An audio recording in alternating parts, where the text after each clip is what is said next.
Good morning. Happy Monday. It is time for just a word from the Word. Our passage this morning comes from one of my favorite books. And I think I say that a lot, but I just love the Word. So there. But the book of Esther, Esther chapter 5, verse 2, and I'm reading from the English Standard Version. And when the king saw Queen Esther standing in the court, she won favor in his sight, and he held out to Esther the golden scepter that was in his hand. Then Esther approached and touched the tip of the scepter, touching the tip of the golden scepter. If you are familiar with the story of Esther, by chapter 5, evil Haman had plotted against all the Jews in Shushan the palace and throughout the land to destroy them because he was so angry that Mordecai refused to bow down to him. So the decree goes out that all Jews would be perished on such and such a date.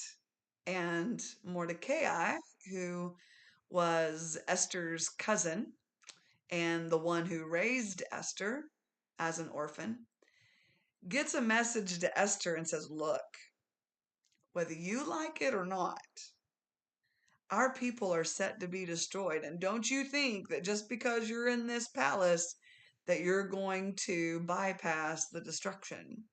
All Jews are set for destruction. And Esther, freaked out. What can I do? I can't even go before the king. He hasn't called me. The whole story. And Mordecai is like, look, it could just be that God brought you to the kingdom for such a time as this. And so Esther says, okay, here's what we're going to do. We're going to fast and we're going to pray.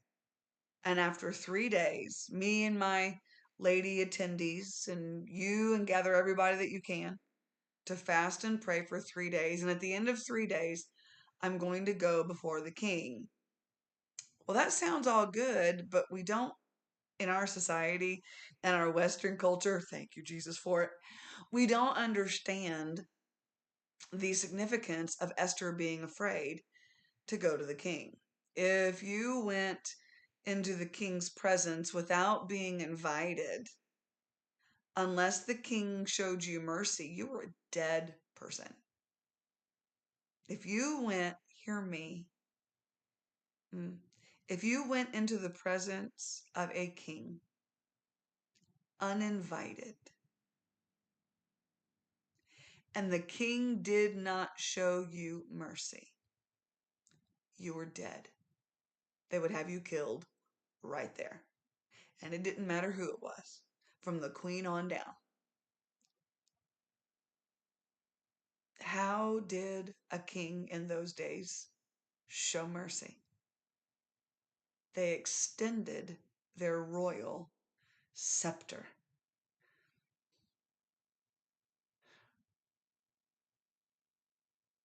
The image of their royal authority. And when Esther, after prayer and fasting for 3 days, goes into the king sees that it's Esther and he has a choice. Do I kill her or do I receive her? Apparently, it was a no-brainer for the king.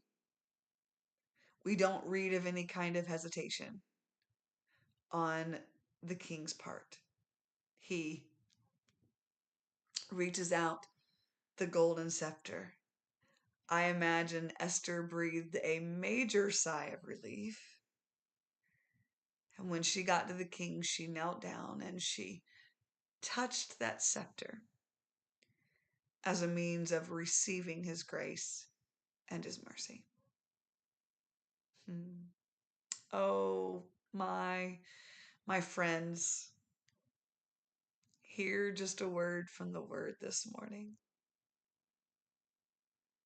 God is extending grace and mercy, allowing you to come into his presence. He is a holy God. He's a righteous God. He's a jealous God. But when one of his children comes into his presence, he extends his grace and his mercy. And it's an invitation to, as Esther did, touch the golden scepter and receive that grace and mercy. I had a conversation with a friend late last night about going boldly before the throne. How can we do that? He's king. He extends his grace and his mercy to us, allowing us into his presence. And so, would you just take advantage of it? Not disrespectfully. You better be going into the presence of the Lord full of respect for him,